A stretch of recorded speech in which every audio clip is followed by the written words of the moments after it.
So I suddenly got an urge to play an RPG, but I didn't know what kind of RPG I wanted to play.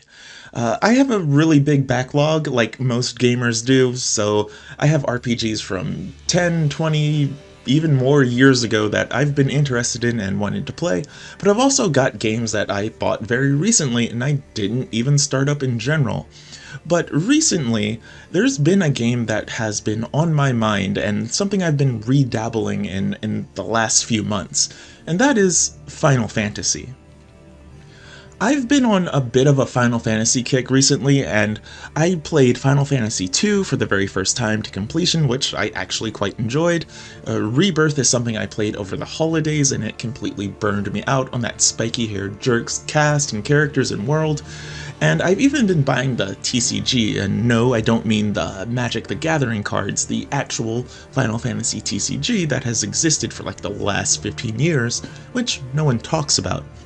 But I even started playing recently the Dissidia mobile game that came out this week, and it's just a series I genuinely love, but it's also one that just kind of fell out of my personal gaming zeitgeist in the past 10 years or so, and it might be the same for a lot of us out there.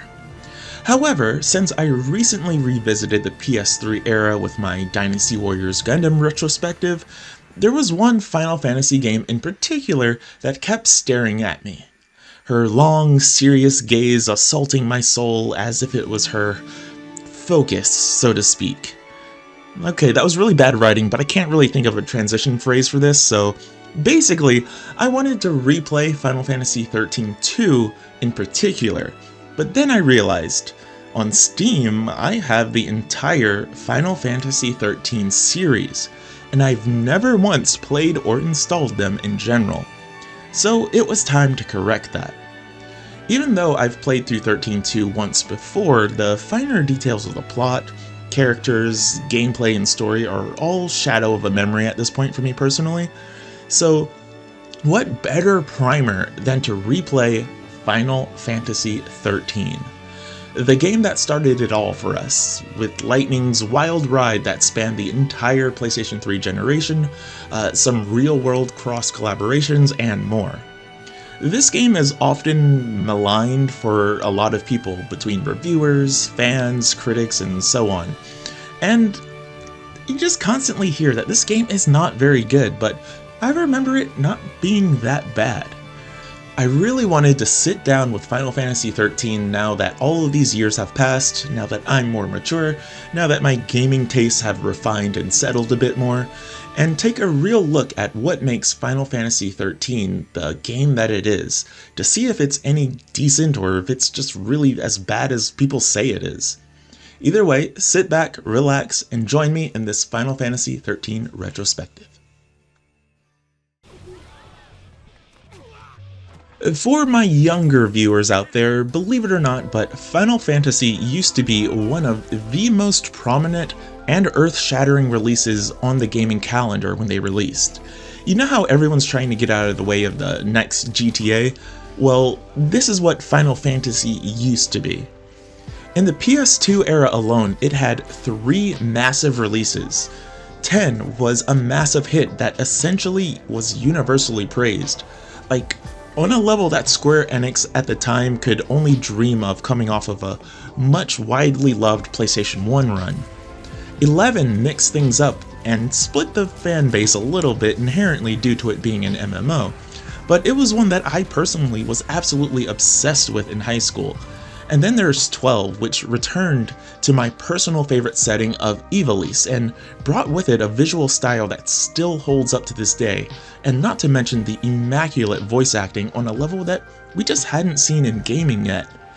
But with a series of gameplay systems that once again took fans for a bit of a loop. All 3 were different but highly regarded. Square and then of course Square Enix were clearly making the most out of their often repeated statement that Final Fantasy will always be an evolving series that tries new things and goes to new places. And for the most part, us fans were down for them every time. Each new entry may not have been a new favorite, but the people showed up for a new group of interesting characters, worlds, and experiences. So when Sony's PlayStation 3 was announced, there was one major franchise that had everyone's attention. What is Final Fantasy going to do on this new generation of hardware? In 2006, we got our answer with the reveal of Final Fantasy XIII, alongside a few other Final Fantasy related projects.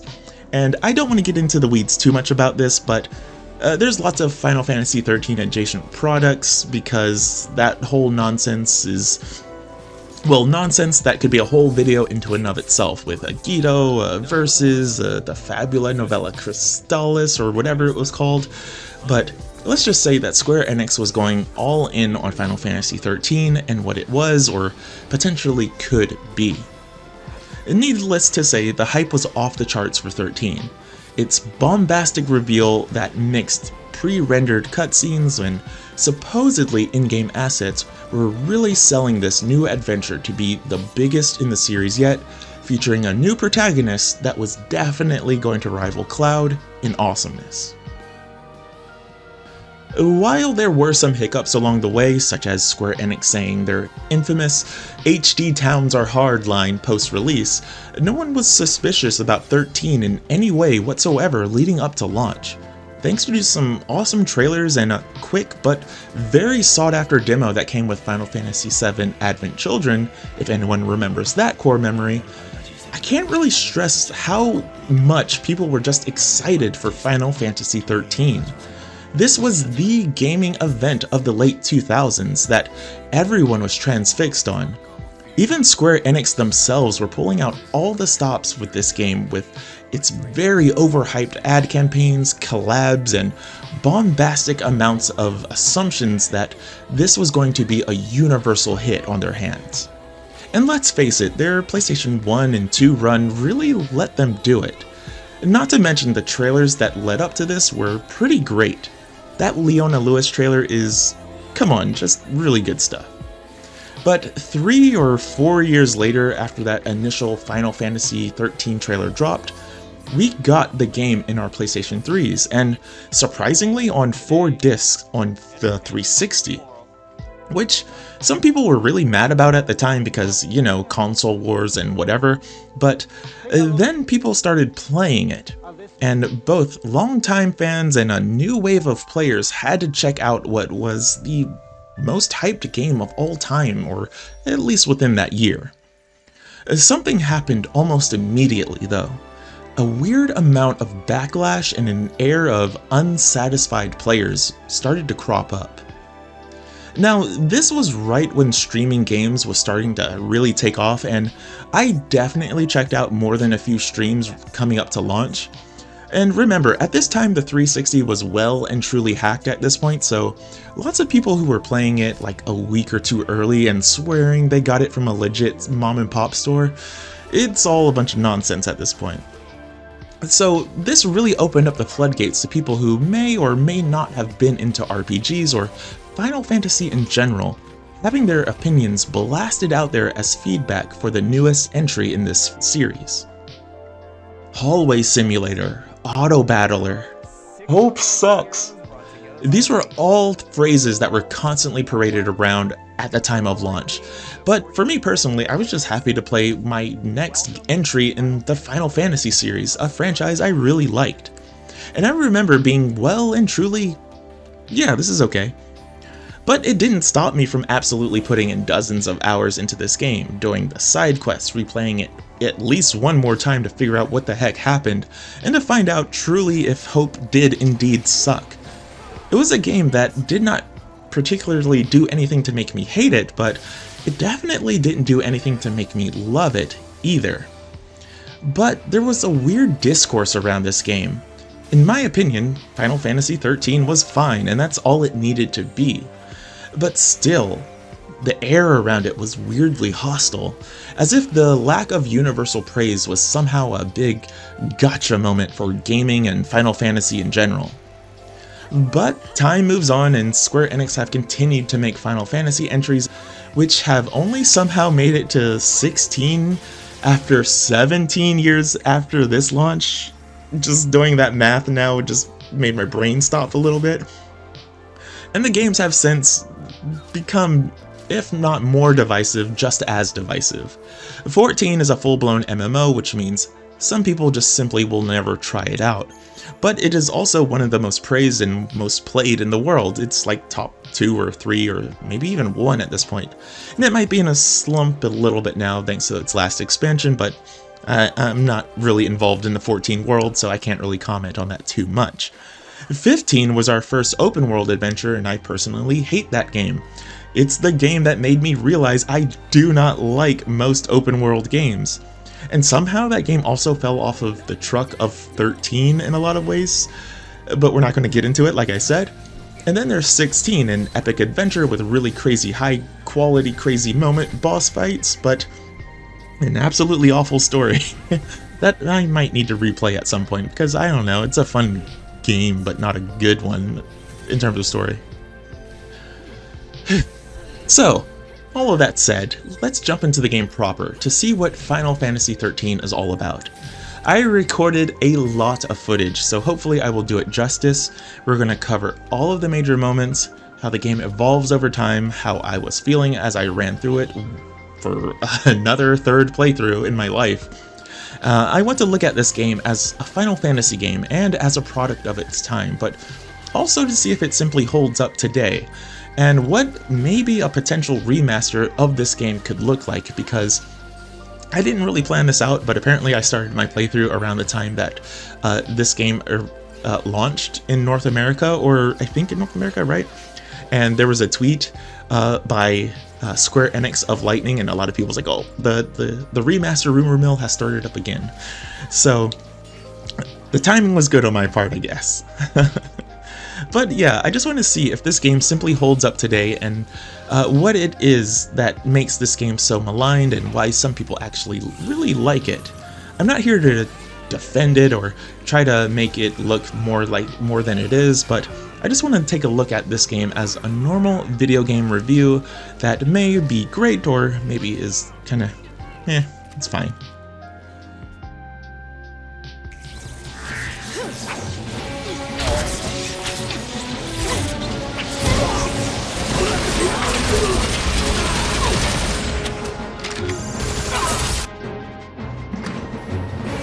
So far, so good. They all want to fight. Good for them.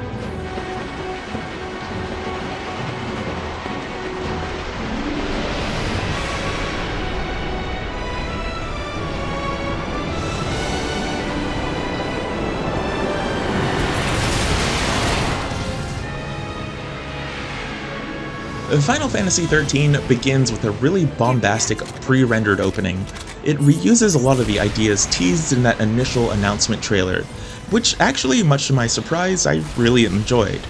Lightning and Saz are on the train with dozens of other hooded individuals being taken somewhere under armed guard. The train hits a barrier which signals our heroine into action.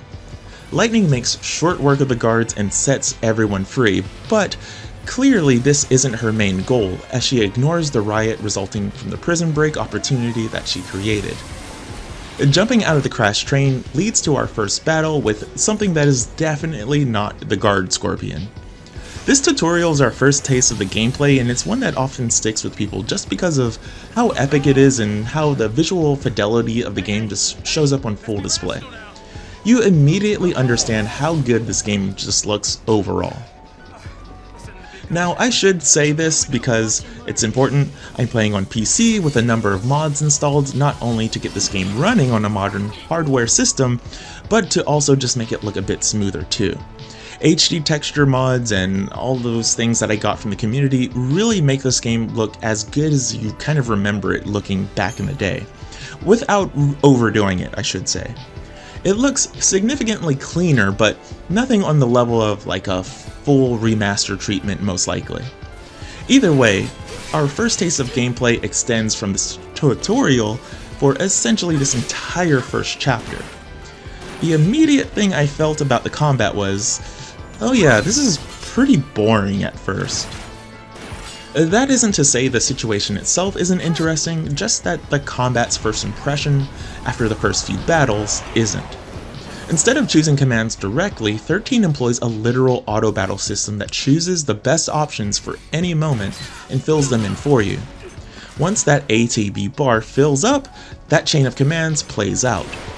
The idea itself doesn't bother me, but the lack of initial options or player choice really does.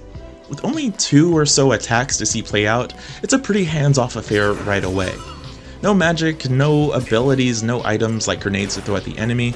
It's just a wait and see and wait and attack again type of game. And yes, technically I know Snow has a hand grenade at this point as his big sweep attack, but you know what I mean. You do get abilities and items, but at this point they're limited to just using the same options that the auto battle would choose. And of course using items like potions to heal. So the initial impression is fine, but it quickly devolves into wanting it to be over as quickly as possible in terms of the combat. I can imagine that people at the time were really wondering when the combat system is going to expand into the cool stuff that you see in all the trailers that led up until the game's launch. But the game wants you to go through quite a bit of story events before you get to that.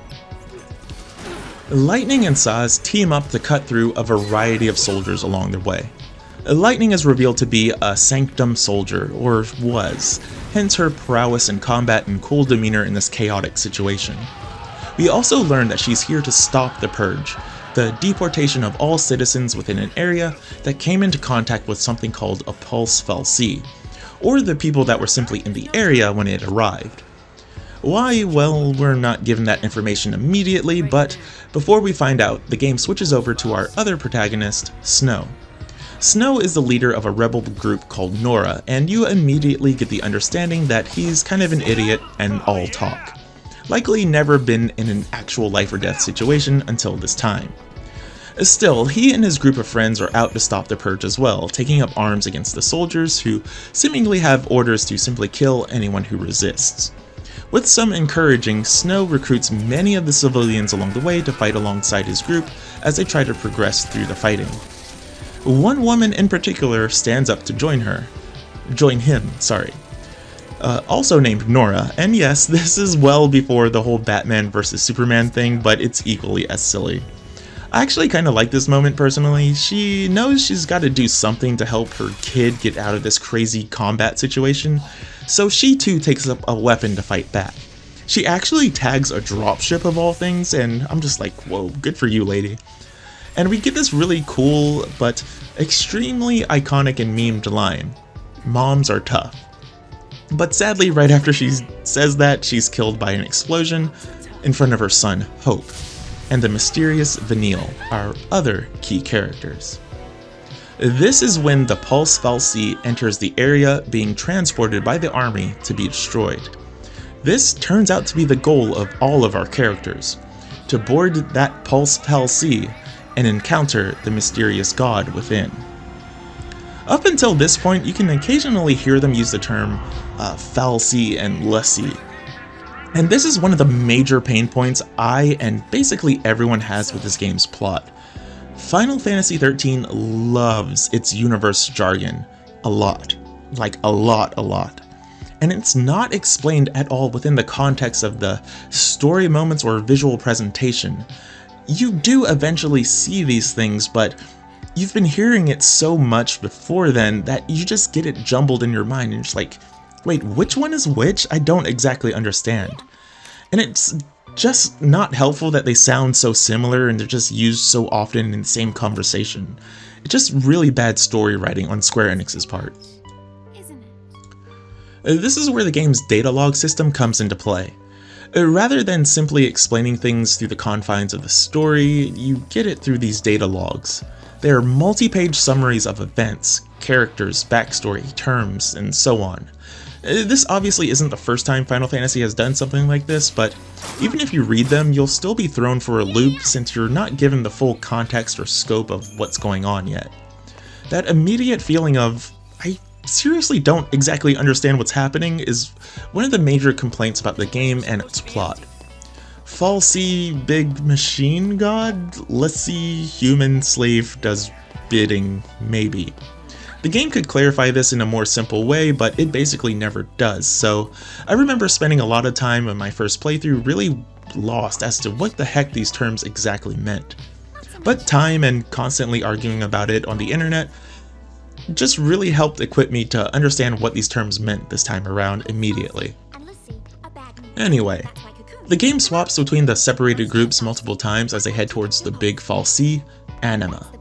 And yes, the big machine gods are named after some of the series' iconic summons, for the most part.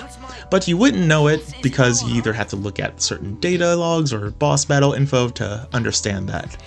Yeah, once again, not a good choice. Also, that constant swapping feeling just feels really unneeded, especially this early in the game. You go between all the characters like 2 or 3 times and it feels like you could have just done it once and been fine. But all of this leads to them meeting Sarah, Lightning's sister and So's soon-to-be wife. The reason Lightning was on the train was that Sarah has been tagged by the fal'Cie, and she came to save her. With Sarah being tagged by the fal'Cie, she now becomes a l'Cie, and her focus is to tell Lightning to save Cocoon, the world that they reside on. The focus being the goal that must be done to grant a person eternal life as a crystal or something like that. This is a great moment, honestly, just because it suddenly gives stakes to the story and what is happening. The question of whether this crystal state is a good or bad thing is really interesting in my opinion. Are they alive? Are they dead? Is it better than what's happening around them? And so on and so forth. When do they wake up, if at all? It's just really interesting little stuff like that that really sells the experience of this game's story in my opinion. While Snow thinks this is a peaceful way to exist, Lightning isn't convinced and marches into the lair of the fal'Cie with the intent to kill it. A quick boss battle ensues and instead of killing it, we're all suddenly tagged as Pulse l'Cie, enemies of Cocoon with an unknown focus. With that, the area crashes down into the lake below, causing the entire area to crystallize in what is a really cool moment. This opening is actually pretty interesting in my opinion, just protracted to a level that's not really needed. This whole thing takes like 2 hours to go through without skipping anything, and the combat itself doesn't change or evolve as you go through with it, so your options just being the same all the way up until that Anima boss battle just makes the whole thing feel way too long and uninteresting. I think about other Final Fantasy titles and their immediate impressions to try to give you multiple options or tease abilities and choices that you'll be able to do further down the line, but this one just completely neglects all of that for that first 2 hours, and it's just really crazy to me that they chose to do it this way. What follows is the cast realizing that they've all been branded as enemies of their homeland, having to try to figure out and realize their focus or be turned into what essentially becomes a mindless zombie. Since the fal'Cie was the enemy of the world that they live on, their goal must be destruction, right? Well, why did Sarah's focus complete when she told us to save Cocoon? Opting to move forward rather than commiserate, they realize that their combat prowess has completely changed. They can now utilize magic and the paradigm system, this game's version of Jaws.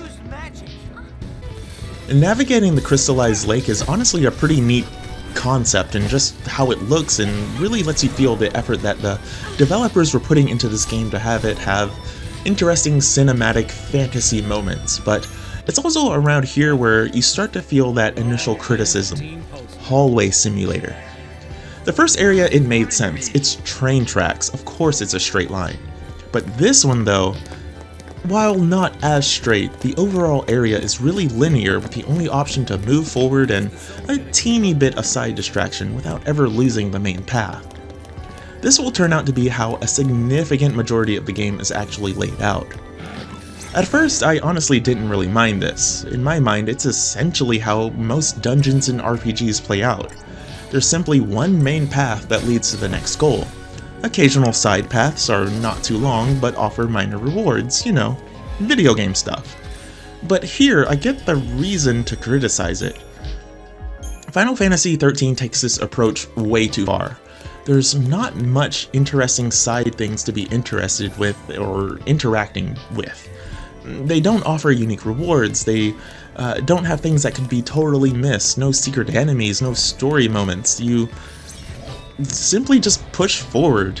If you've never played it, you wouldn't know it up to this point, but this is how a lot of game exploration just plays out. As an open world hater, I think I can bear with it in grace, but for those of us who expect more, it's an obvious detraction from what is the supposed adventure overall. Eventually, the group decides to leave Snow behind. He tries to pull Sarah out of the Crystal Lake, but he can't.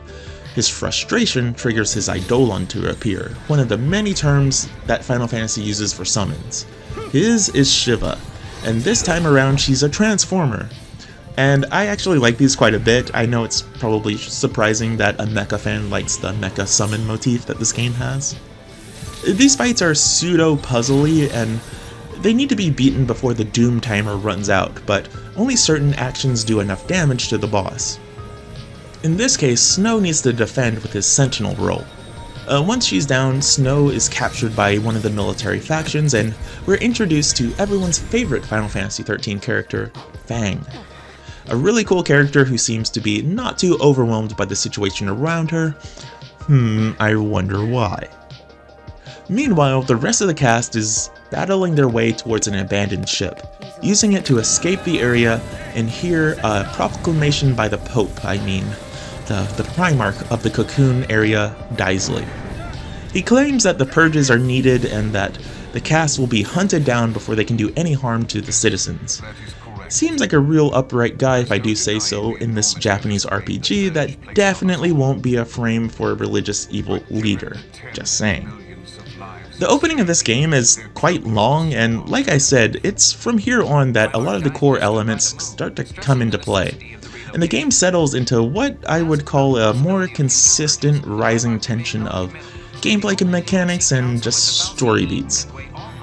Thankfully, the nature of this game is just pushing forward, so it keeps things going at a steady clip, but there's a real issue with it being a fight, and then cutscene, then 2 fights, and then another cutscene, then maybe 3 fights in a cutscene.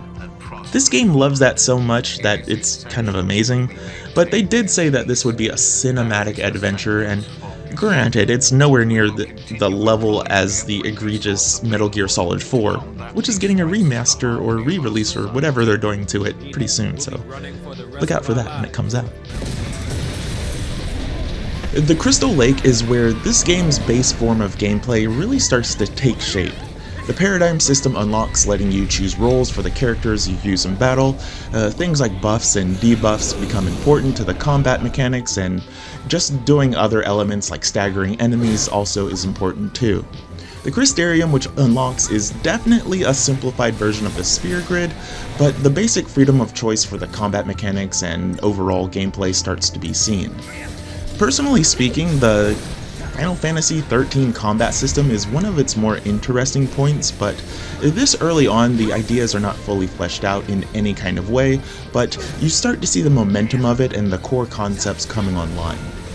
Mixing things like Ravagers to boost the stagger bar more quickly, a Saboteur to place debuffs, and a Commando to do big damage, and so on.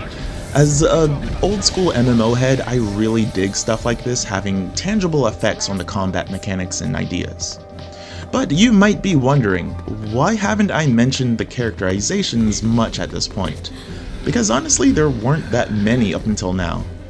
13 holds its characterizations quite close to its chest early on, and this seemingly random assortment of people who are brought together have very few reasons to expand on their stories or motivations up until this point. Thankfully, it's around this point to where things start to change in the next few chapters. She got tricked by Snow. He used her. Let's get you home, okay? Your dad's gotta be worried. Let him worry. Why should I care? He doesn't. Any father cares. Sass? It's nothing, forget it. Come with me, okay? It's around this point that differing motivations pull the cast apart once again. Lightning feeling that the others are holding her back, she opts to move on her own. With a seemingly sudden turn, she resolves herself to take the fight to Cocoon's leadership, and the Fall Sea that holds the entire planetoid city up, Eden. Resolving that there is no choice in this matter, only to die or resist, her twist is less her trying to fulfill the focus and more her simply trying to say that she doesn't want to be manipulated by these seemingly all-powerful forces. I really like Lightning at this point because her motivations are her own. She comes off as edgy, but her reassurances that she's not out to destroy the world, just take down the powers that be, that are manipulating her and the population into these fears and focuses, is a neat way to approach things. Hope resonates with her words and decides to choose her as someone to follow rather than the others.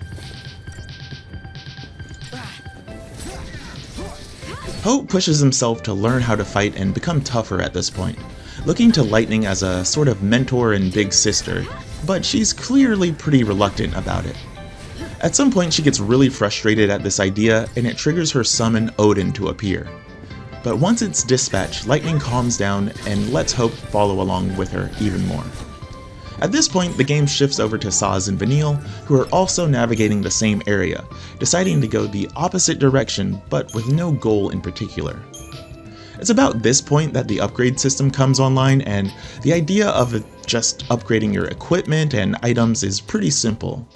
Across the game you're getting all kinds of items that you're not really sure what you're supposed to do with, but now it finally explains that you're supposed to use it to upgrade your weapons and accessories. It's pretty surface level at this point, but it becomes a deciding factor later in the game. We get a quick scene with Snow and Fang as they meet Sid, the leader of a splinter faction of the military. This is where we learn that not everyone is down for the way things are being done in the government. Sounds like a rebellion to me. Sid also helps set up a few future stakes for the story, but they're pretty flimsy at the start and easy to forget at this point in the game. Also, I can say as someone who loves Final Fantasy technology stuff, the Limblom ship that they show is totally my jam.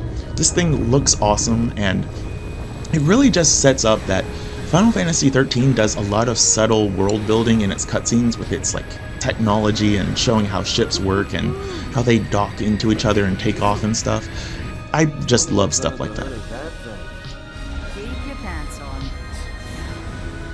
We also get a flashback of Snow and Sarah being pursued by the military once they realize she's been branded by Anima. It's a neat scene for sure, and honestly, now that I think about it, I like how much this game uses Sarah. She's kind of a nothing burger character here, but given that, and this is a spoiler, the sequel stars her, it gives her a lot of maybe unintended weight for her future appearance. But from here, we get a whole section of Hope and Lightning as they push through a training area. Not much happens here, but there is a whole moment where Hope is just trying to toughen himself up. He keeps bringing up Snow and what Lightning would do in his situation. And she gives him some really bad adult advice without knowing it. I really like that Hope and Lightning's moments together in these chapters are just kind of them trying to bounce off of each other, and clearly Lightning has no idea how to do this. You get that Hope really wants someone to give him a direction to go, and you also get that he really wants to kill Snow, but maybe Lightning doesn't understand how serious he is about this. But you also get the feeling that he just kind of wants to talk it out, and sadly that person is not Lightning. She's strong, but a little too narrow in her vision to give him any semblance of parental or older sibling advice that he desperately needs in this situation.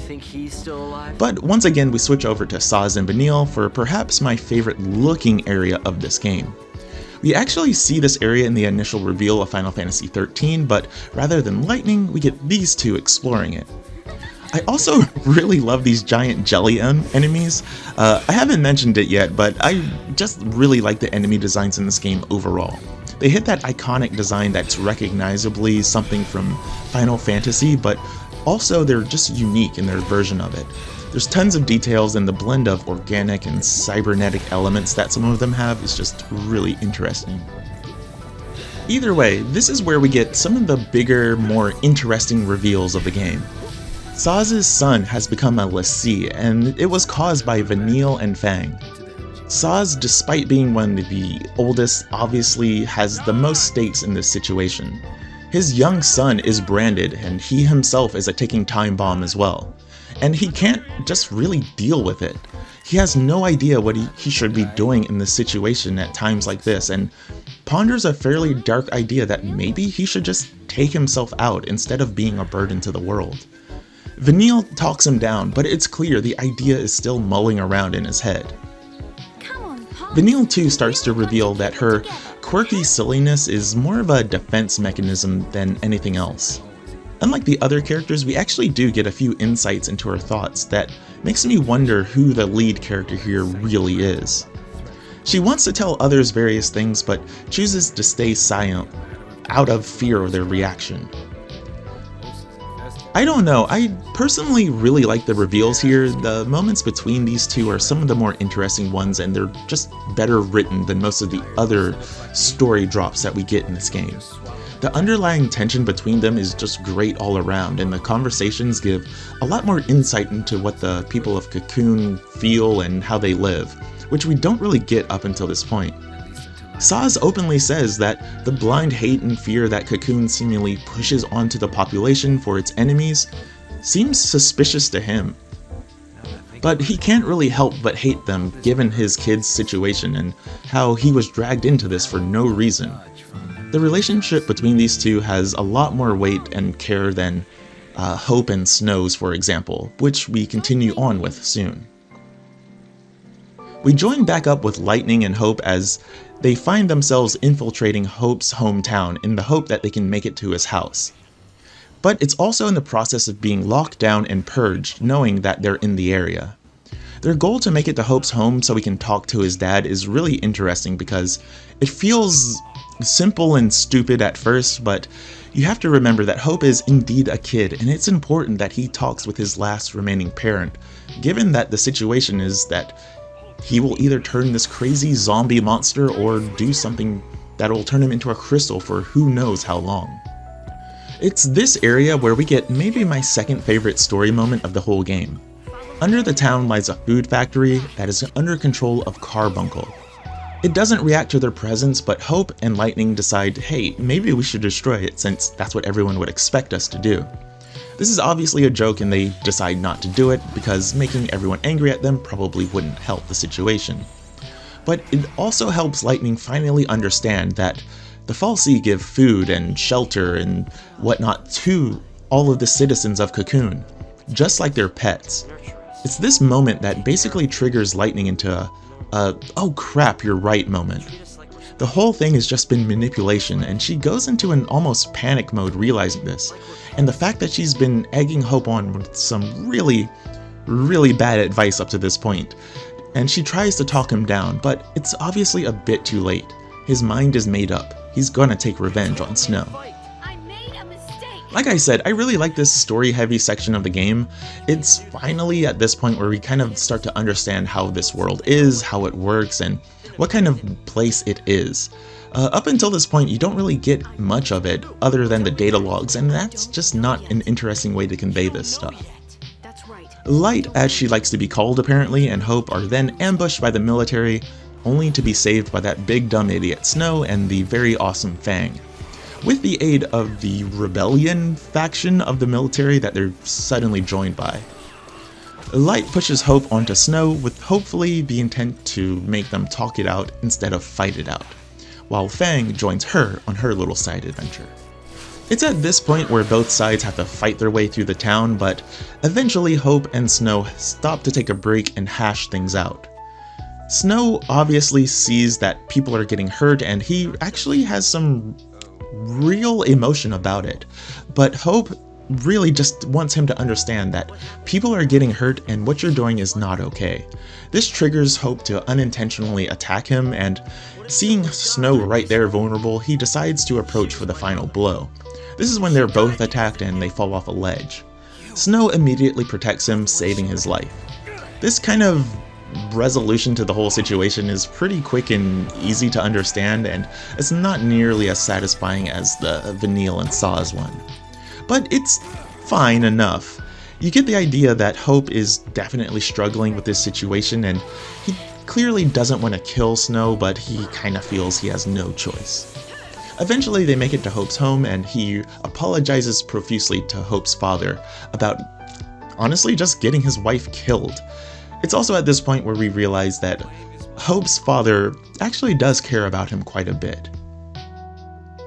But of course, the game has to excel things even more, and they get attacked by the military once again, and we get one of the most annoying boss battles up until this point. Seriously, it's like the first enemy with multiple points to hit, and you have to destroy them, and it doesn't give you any tutorial or warning about it. So I definitely at least got game overed a few times here before I realized what was going on. But once it's over, we get rescued by the Splinter group once again, headed by Sid, and then he reveals the full cast of heroes that the goal is to overthrow the Cocoon government in one fell swoop. With their execution as the climax, the people will cheer their demise. It's here that we switch back to Saz and Vanille as they enter the definitely not gold saucer. We get a neat little scene that depicts the summons fighting and a very bad minigame where we have to find the Chocobo chick for some reason, but of course we get attacked by the military and the game pushes forward. You really get the idea that this area was supposed to be their gold saucer with a ton of minigames and side content, but there's just nothing here. Perhaps for the very first time I really felt that kind of linear nature felt less like a design choice and maybe a design necessity to get this game out of the door in any kind of timely fashion. You just kind of feel like there's a lot of missed opportunity here, and that idea that maybe there's cut content all over the place really is strong in this area. Once we get to the end of the area though, we're introduced to everyone's favorite Final Fantasy XIII side character, Jill. Honestly, she's kind of bad, and she's obviously the right hand to the Primarch himself, but her design is on point, so she's pretty amazing. She brings Saz's son to the park, and it's revealed that his focus was to find Vanille. And once he does, he enters a crystal state, completing his focus. This sets Saz off understandably, and he sets off to kill Vanille out of anger. But once he has her in his sights, rather than shooting her, they have a small argument where he understands that killing her doesn't fix things. This frustration calls out his summon Brunhilde, which makes its first and up to this point only appearance in Final Fantasy. After taking it down, they're both captured by Jill and taken to the Palamecia. We also get a pre-rendered scene of Jill, but I think we get it just because they liked the design and really wanted to show it off. Luckily though, this is exactly where the rest of the cast is heading to, so with all of the goals aligned and they're all heading towards the same place, they decide to gather together and take down the Not Pope and head off to our next major area, the airship.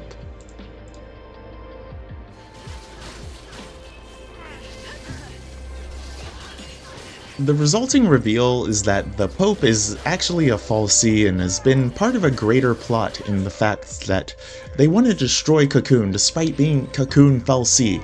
It's a bit odd, but the reasoning isn't quite revealed yet, but he tells the cast that they are indeed here as tools to destroy the world, and one of them must become Ragnarok to do so. Once again, this idea that it's all one big manipulation comes into play, and he tells us that Sarah's focus was simply to gather all of the people who could do it.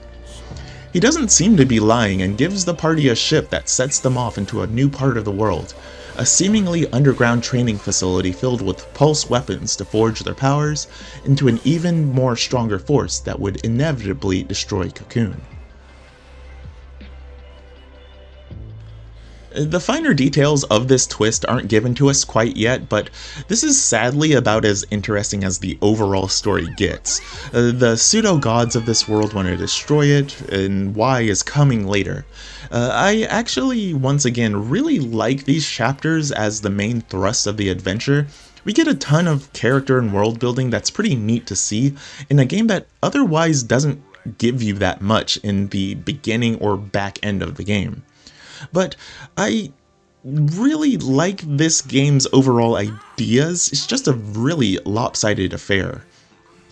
If the opening was too slow and uninteresting, then these areas are really just too protracted in how they expand the combat and plotting area design, having too many gaps between the interesting story moments and too many small story moments that don't actually add to anything.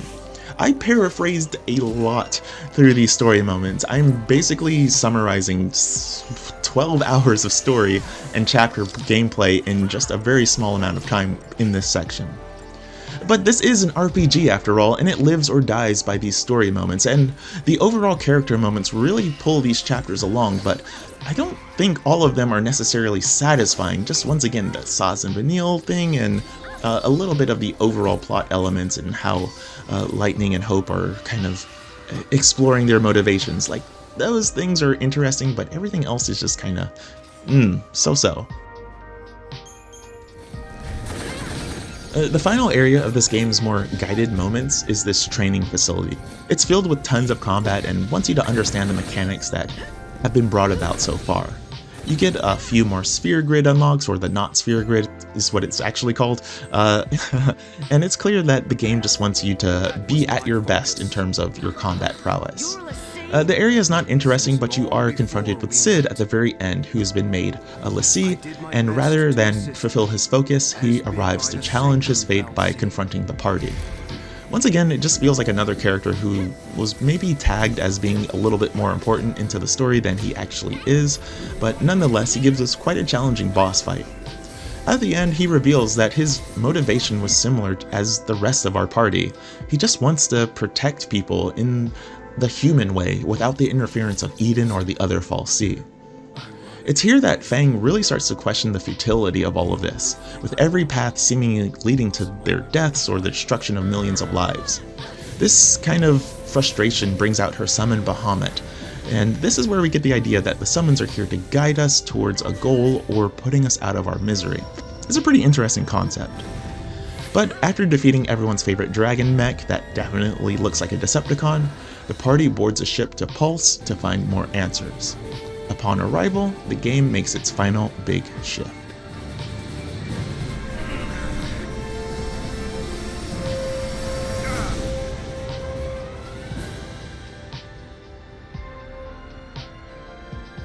Grand Pulse is maybe the part that most people think of and remember when Final Fantasy XIII is mentioned in any kind of positive light. It's the area where a lot of the game's limiters come off in terms of gameplay. The potential of all of its elements up to this point are easy to see and appreciate in totality in this area. But it comes really late into the game.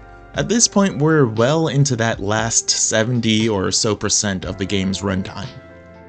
The crew crashes into the planet and realizes maybe Pulse isn't the hellscape they were told it was, but rather a land filled with wild animals, pristine nature, and the ruins of some structures left behind.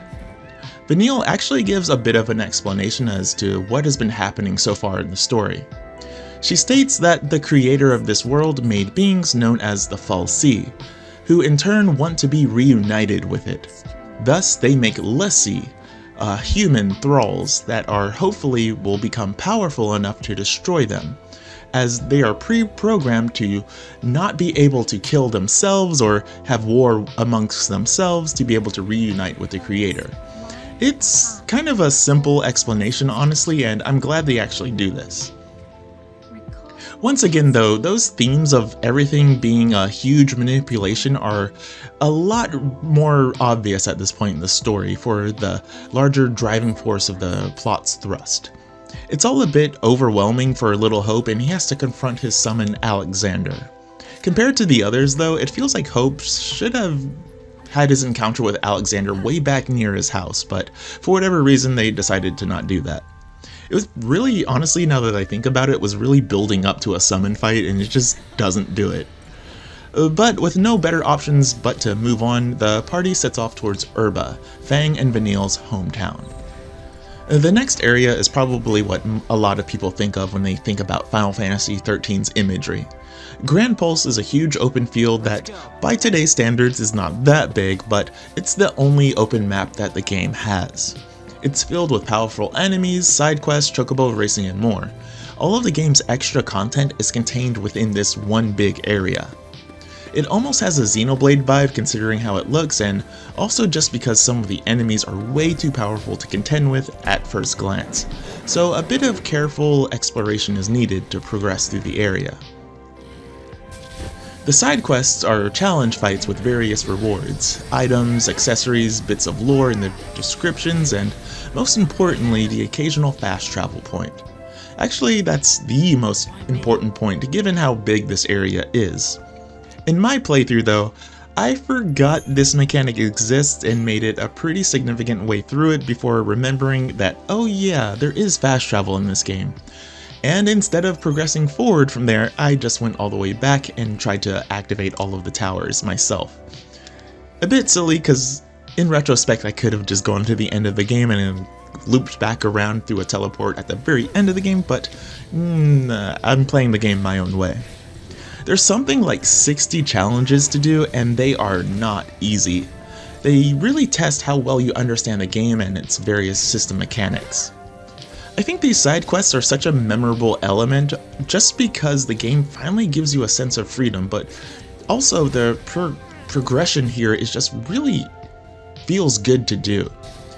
I know it's a bit reductive, but the rest of the game was pretty brain dead up until this point, and these minor steps up that you're getting constantly from doing the battles and upgrading your equipment just really make all the difference in this game's quality. My biggest complaint though is the back and forth nature of these side quests. Even going along them in order, the quests are usually placed in the most annoying spots. You activate a quest and then the target will be almost always the complete opposite direction or area from the marker. Every time.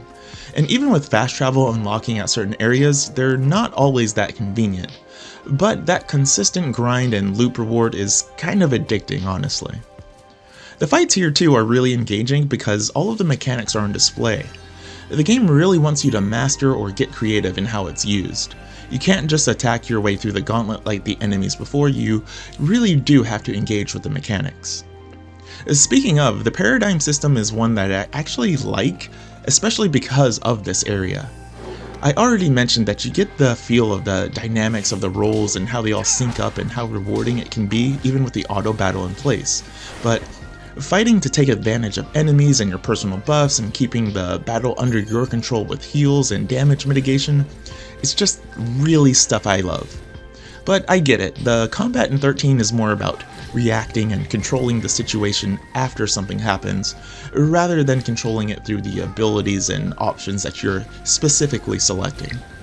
Still, once again, it's rewarding to do well, and I kind of felt that all over again even in this third playthrough. Either way, the party moves across Pulse, through fields, underground, past a lagoon, a boss fight with Vanille's summon after she and Fang realize they've both been lying to each other, and suddenly, the often forgotten about tower. I seriously forgot this tower existed and it nearly broke my brain. Thankfully, like most areas in the game, it's a guided one, so it's fairly straightforward despite its kind of looping Pandora Tower-esque motif. At the top, we have a boss fight with what might be one of the coolest looking enemies in the whole game, but it's also no problem at all. The run through Pulse can be as easy or hard as you make it given how much you can level up once you land, and I went there with minimal leveling before U-turning to get those fast travel points, so on the way back I made quite short work of this guy and his area. Once we land on the other side, we're in the village of Erba. It's completely abandoned and filled with monsters, but this doesn't stop the party from looking around and enjoying some flavor text about the area. This shows that Pulse was most similar to Earth in our current time. Little scooters lying around, some cars, familiar housing setups, and more. It's a neat touch and nod to the player. At the end of the village, we're confronted by Mr. Pope once again. He reveals that Cocoon is in the midst of an impending civil war, now that he stepped down and put Sid in his place. Still, trying to convince the party to simply become Ragnarok and crush the world, he explains that indeed the fal'Cie have been raising humans to eventually turn hostile and destroy Cocoon, a thing that they can't do themselves. Then, he attacks the party again for another similar boss fight. The party convinces themselves that they really do need to step in, not to simply destroy Cocoon, not to kill Eden, or not to be Ragnarok, but to find a way for humanity to break the holds of its caretakers and make choices for themselves. They're not sure exactly how to do it, but it's time to act rather than stand by. It's at this point I actually went back and did quite a few side quests just to kind of get the experience and remind myself what they are in totality, and to get that chocobo and get, you know, just a more stronger handle on things. And boy, these are some pretty tough fights, and they take quite a bit of traveling and a long time to do. Eventually I started cheating, and I just used faster movement, and eventually I was like, why am I still doing this? I'm just gonna one-shot these guys. And still, it took me several hours to get the chocobo. I did this grind back in the day in its entirety, all 65 side quests, and I'm sure as heck not gonna grind out the 50 plus hours it takes to do all of those things this time. But it was really interesting to see how everything unlocks and what the progression is. The added areas and expanded monster roster show that, you know, this game just had a lot of stuff going for it, like more so than people give it credit for. Still though, this is a replay and we gotta get back to that story because we're in the final throes of it. Choice was the only thing we had left. Maybe we'd fall short. Maybe we'd never even come close. But someone, someday, would know we'd tried.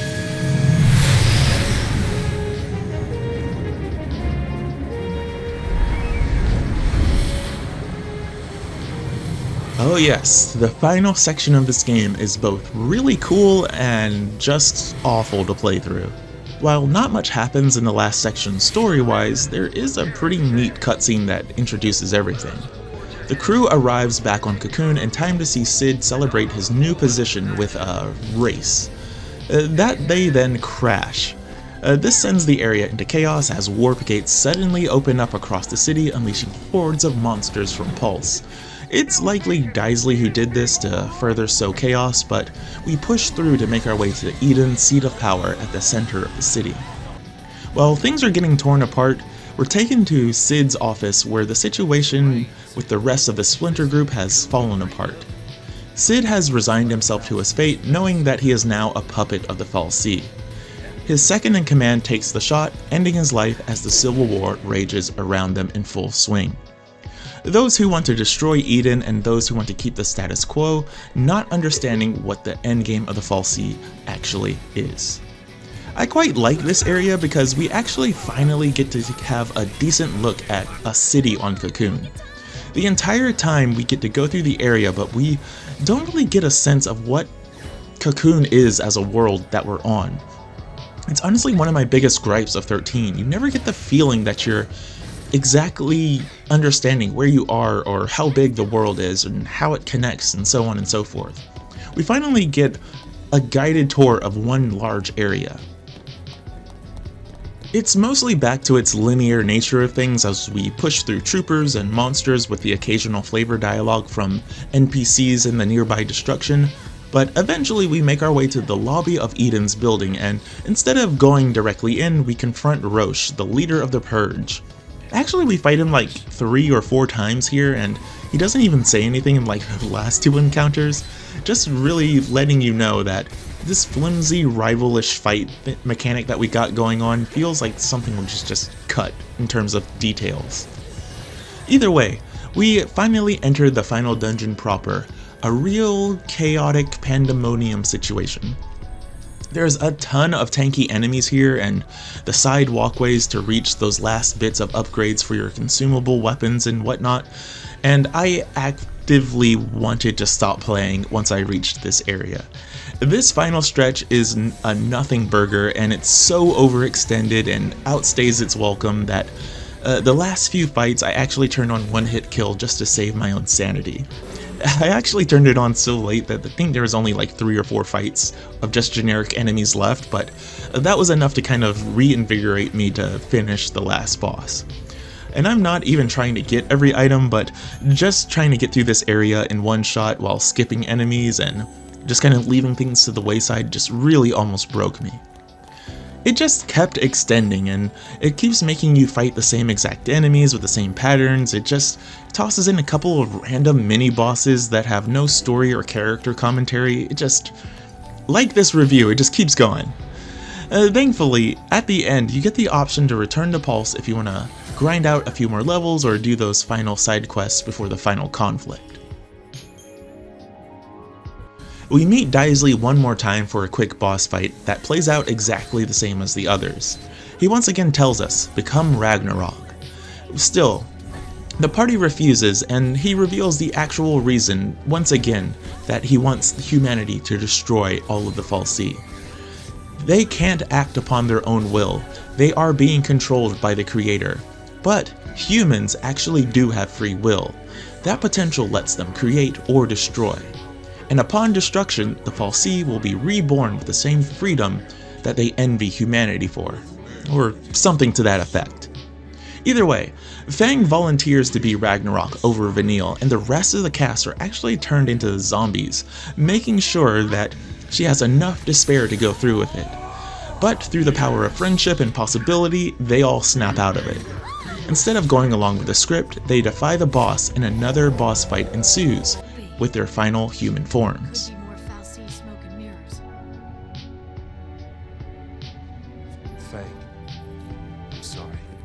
These last boss fights are really easy, honestly. The first one is just a repeat of a boss fight that we've done twice before, and the next one is really cool looking, but it's similarly easy. It has a scare tactic with turning everyone's HP to 1, but nothing that you can't handle with a few quick paradigm shifts. Still, we finally come face to face with Orphan itself in the third form, the leader of the fal'Cie, and we vow to rip its stupid clock face off. Lightning gives a speech about how Orphan should just F off and essentially give up on its own self instead of trying to drag humanity along with it, but that's not enough, and we have a boss fight in which we absolutely decimate this thing. Once again, these last boss fights just leave a lot to be desired. Even if you only did a minimal amount of the side missions or just ran straight past them, these boss fights are a breeze to blast through. Actually, the enemies that led up to the boss fights are significantly harder and probably will take you a lot longer to beat than the final phase of this fight. Perhaps it's a way of letting you know that the party has become this powerful, but either way, it's just really underwhelming nonetheless. Anyway, with its power source destroyed, Cocoon begins to fall towards Pulse. With all of these lives in the balance, the party joins hands and prepares for the end as they begin to crystallize. That's when they realize Fang and Vanille are not with them. Looking down, they see them join hands and become Ragnarok together once more. Instead of destroying the world, they dive into Cocoon and use the power to create a massive crystal tower to hold Cocoon aloft instead. With the world saved and our heroes turned crystal, another miracle happens. Lightning awakens from her crystal state alongside the others. They realize that Fang and Vanille saved the world with one final sacrifice, and their brands as l'Cie are finally gone. The manipulations of the fal'Cie have seemingly ended. Looking into the distance, they can see Sarah and Dodge running towards them for a long-awaited reunion. We also get a glimpse that the survivors of Cocoon are evacuating onto Pulse to begin a new life with a new sense of freedom. Sadly, Fang and Vanille are nowhere to be seen, as they've opted to become the core of the crystal tower that saved everyone. The end. And achieve the impossible. Now we live on to greet a new dawn.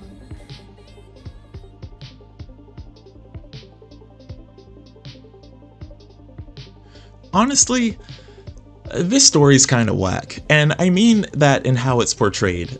We, the audience, get so little of it directly, and lots of its interesting bits happen in huge swaths in the middle. The beginning parts and the end parts aren't great as a result, as they have very few actual stakes, and the motivations don't feel clear or nearly as dynamic as they probably planned them to be.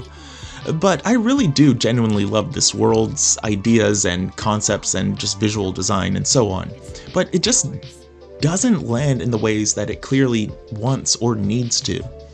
It's got its moments, but after I finished this game again, I've realized something. This game has so few core moments, like things that really stick with you and become definitive moments of the game. 7 has Aerith's death. 4, you become a paladin after being a dark knight. 10, you get to make out in a lake. Like, 13 just does not have one of those core moments that just really sticks with you. It has bits and bobs that I like, it just doesn't have anything that really grasps your heart. But I will say the general combat has a decent flow state once it gets going. Swapping roles, choosing targets, trying to anticipate enemy moves and circumvent them. It works really well by the end of the game despite its really rough start. Thankfully, after you roll credits, you're placed right back at the end where you're given even more of the not sphere grid to fill out, and even more ability to take on the game's absolutely wild super bosses and challenging all of that side quest content that you left right behind. You get some brownie points and achievements for doing it, but these days I don't exactly have that kind of time and energy with my old age, so instead of doing that, I'm gonna leave that for someone else to just mull through. Personally though, I've kind of had my fill of this game. It's been a fun revisit, but that's about all I can take with it.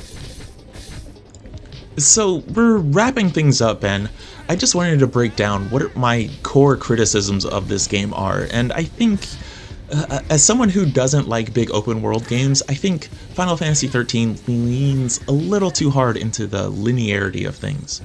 And it's not that the game is just linear, it just feels restrictive.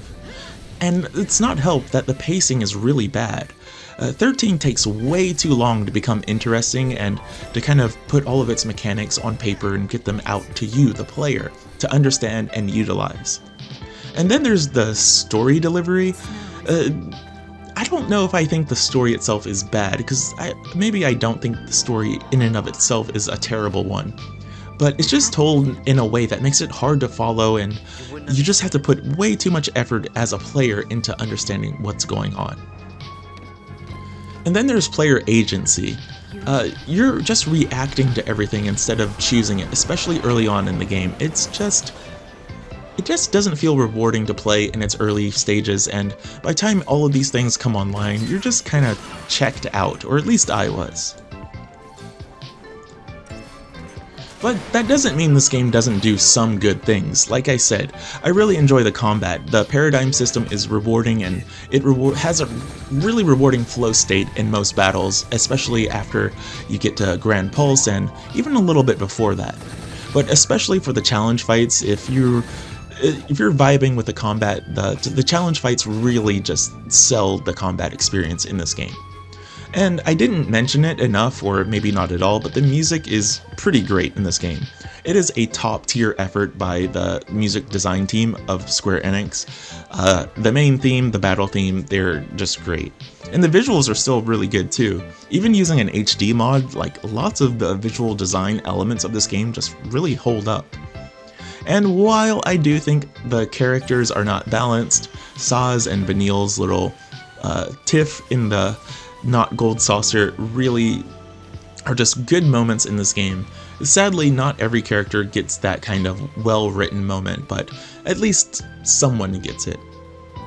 So when Final Fantasy XIII works, it really works. The music, the combat, and at least one or two of the emotional moments, they really nailed it.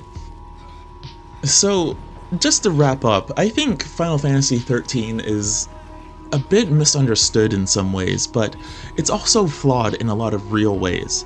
I think the negativity surrounding this game is significantly overblown. It is a very fine RPG. I almost said it's good, but it's a very well made video game, but it's not a very good Final Fantasy game, especially considering where it takes place in the Final Fantasy pantheon.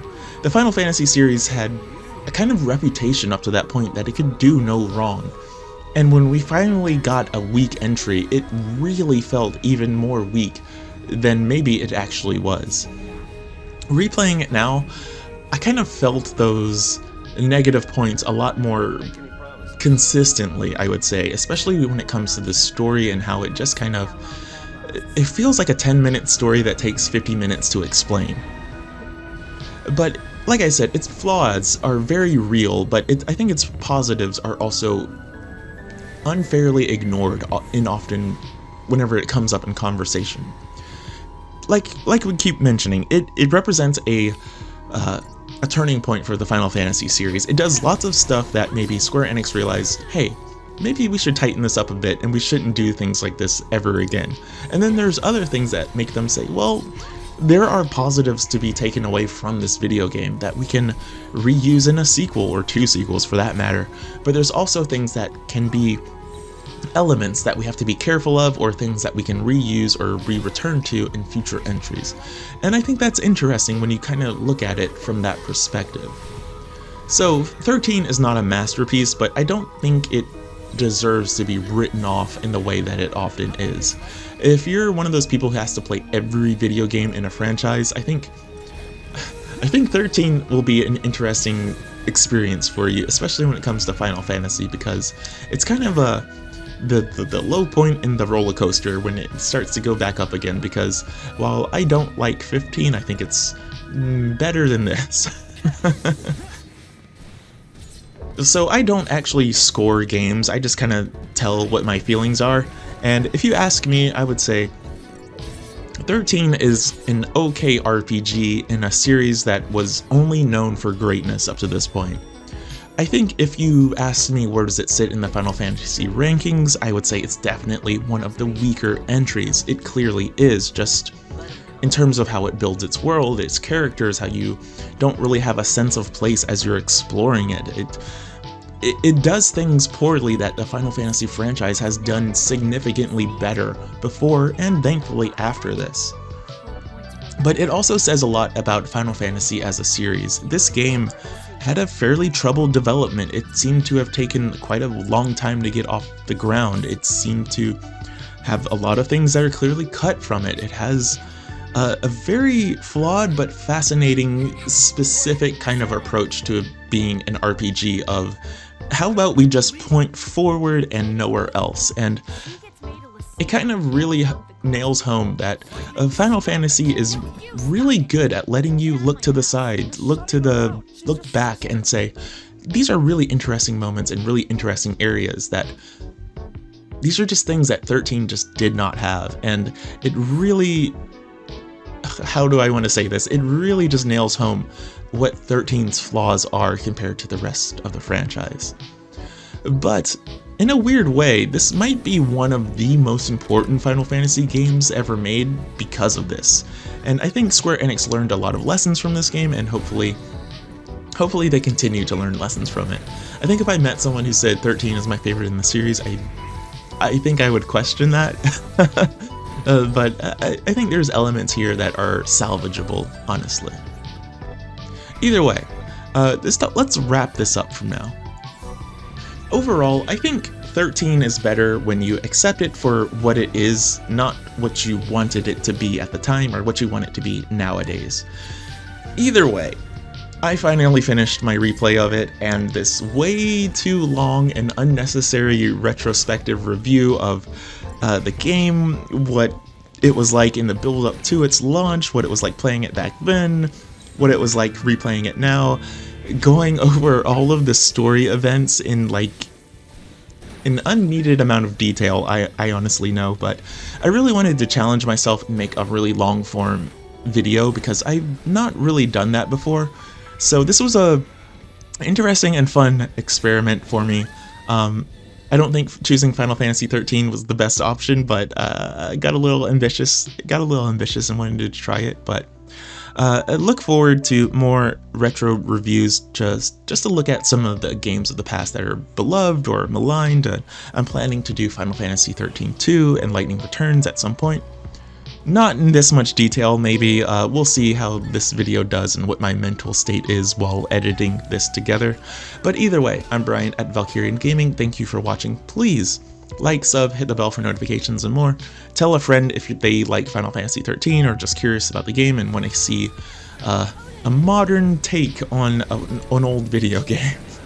Like I said, leave comments down below too. I like talking and having discourse about these older games. Either way, I hope to see you again next time. Good night, good game, stay safe out there, and hope to see you again next time. Peace. Oh my God, what was I thinking choosing Final Fantasy XIII for this? This game is so long and not that interesting. I should have chosen something else. I mean, streaming was really fun because having to chat with all the people who were coming in, but wow. I should have chosen like Resident Evil 2 or Dead Aim or something like that.